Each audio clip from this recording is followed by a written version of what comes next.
بسم الله الرحمن الرحيم. اهلا بكم في قناة يلا بينا نوفر. ازيكم يا حبايبي، عاملين ايه؟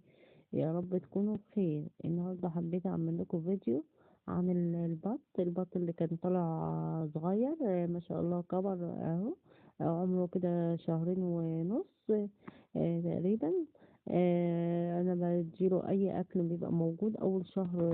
كنت بديله السمك بردة وعيش أو علف، بس البط ده المرة دي ما اديتلوش سمك خالص، لأن بدأت معاه بالعلف. أول مرة أربي بط وأبدأ معاه بالعلف، بس ما أكلتلوش سمك.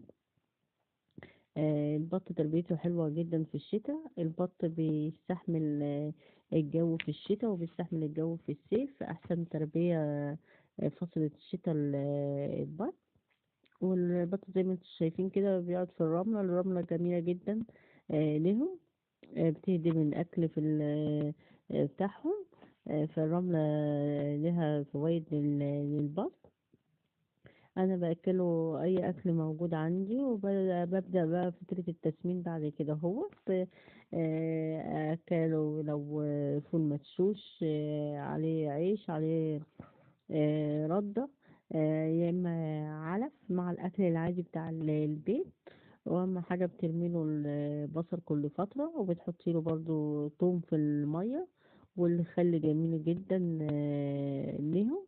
الحاجات دي ليها فايدة للبط. والكرات برضو حلوة قوي ليهم. الحاجات دي جميلة، بتكبرهم وبتقوي جهاز المناعة عندهم من أمراض، من إسهال، من أي أمراض بتجيلهم. بس أهم حاجة برضو ما تحط لهمش عيش كتير، لأن العيش بيعمل دهنة، والدهنة متخليش النتاية بتبيض.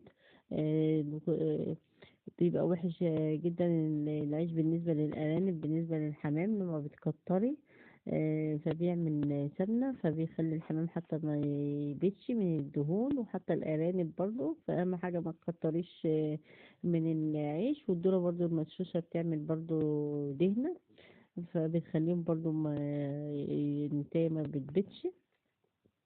فالحاجات دي حبيت اقول لكم عليها المعلومات دي. لان العيش عندي خلى الارانب برضو ما تولدش، فغلط كتر العيش على الطيور.